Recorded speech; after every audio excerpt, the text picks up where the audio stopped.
What's going on, everybody? Greg Peters here with the Car Passion channel, and I am very excited to announce that I just received this box from across the pond, and it is the first aftermarket part for Project Too Soon Jr.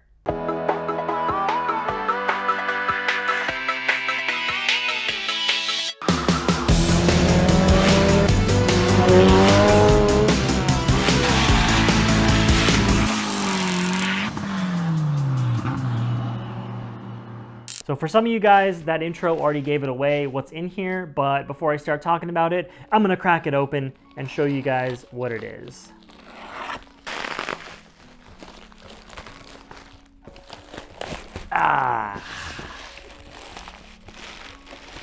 Haha! That's right. After many years of being requested by you guys to try out a Motorsport Electronics ECU for the first time ever on the Car Passion channel, here it is, the ME442. Let's take a look at this thing. Okay, we've got some, looks like tuning cables and vacuum line. And let's have a look here. Candy, that's mandatory.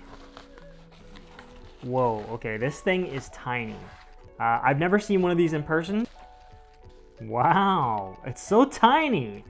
The first thing you'll notice, obviously, is this ECU does not have a case. And the reason for that is because it fits into the stock case. So you simply remove a couple screws to open up your stock ECU case, you pull out the board, you put in the ME, and it's a total sleeper. You have a standalone in your car. So that's obviously pretty cool. I'm sure they're able to save some cost by not having to sell a case every time with an ECU.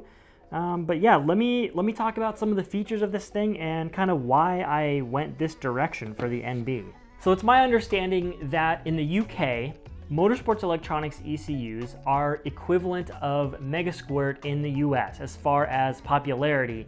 There is just a massive community and user base, and therefore a ton of support both by the company themselves and just the volume of people that use them in their Miatas, or MX-5 as they're called over there. I know the UK boys right now are clapping. You guys gotta be clapping. I finally have an ME on the channel, and there are several reasons why I wanted to try out this ECU. Number one, if it's that popular in the UK, it's gotta be a solid unit, and I don't want to miss out and just continuously do the same thing over and over on the channel just because that's what everyone else is doing.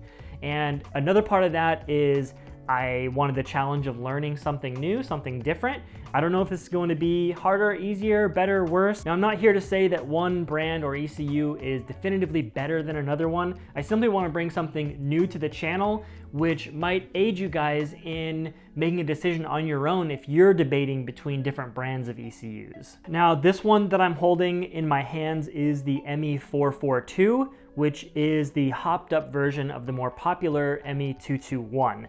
Now, there are a few extra features on this, which of course I wanted to go with the one that had the maximum amount of features, but the 221 is actually a very capable ECU, and it's actually under $800, and it's a full plug and play, comes with a base map, basically everything you'd expect in a plug and play ECU.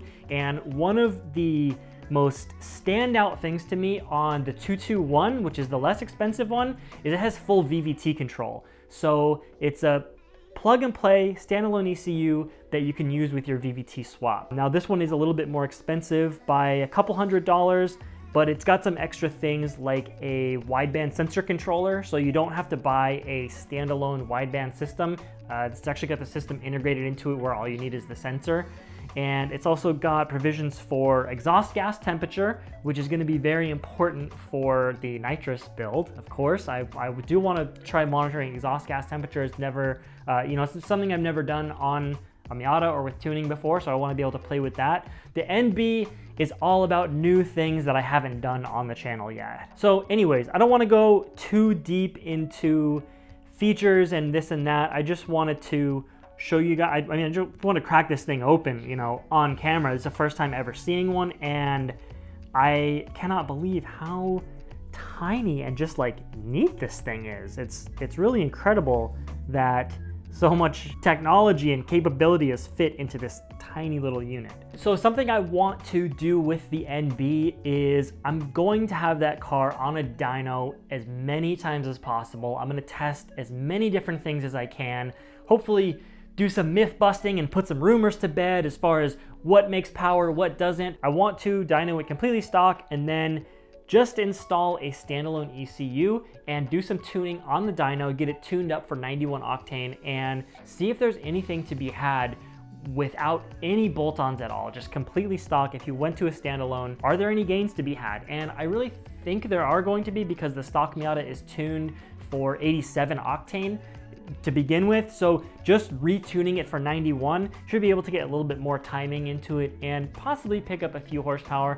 Obviously, I'm not expecting monumental gains, but I think it will be very interesting. And part of that is going to be learning the software that's used to tune the Motorsport Electronics ECUs. That's going to be completely new to me. It's got a ton of good reviews, so I'm assuming it's pretty good stuff. I can't wait to get this into the car and actually open it up and start getting familiar with everything. It's going to be not starting fresh, but learning something brand new, which is very exciting to me. So hopefully anyone who is in the US or anywhere who's considering going to the Motorsport Electronics ECU, some of these tuning videos are going to be helpful to you in making that decision. Or, you know, if you have an ME already in your car, maybe it's been tuned by a tuner already, but you're not familiar with it and you're scared to jump into it.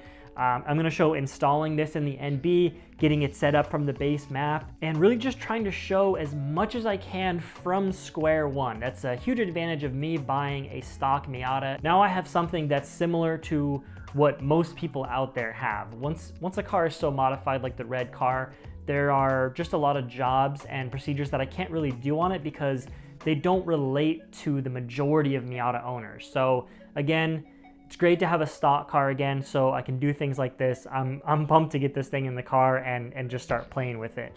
Another big part this plays into the build is the type of nitrous system that I'm going to be installing on the Miata. I'm not doing what I call the rental car shot, which is basically sticking a nitrous port into the intake and just dusting it with as much nitrous as possible until something almost breaks or blows up or something like that. I will be doing a dry shot, and the fueling is going to be completely controlled with the ECU.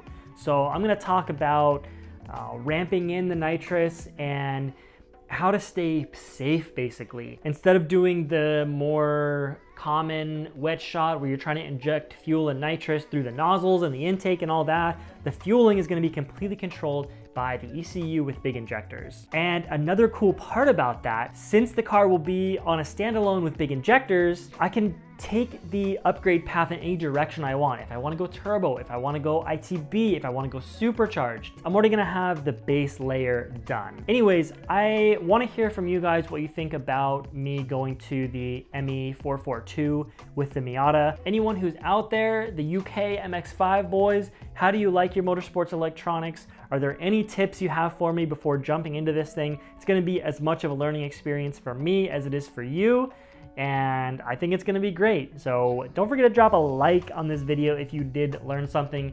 Subscribe if you are new. Too Soon Junior continues. We got a lot of aftermarket parts on the way in already, which I cannot wait to show you guys and install and get rolling and just go fast in general. I will see you guys in the next one. Peace out.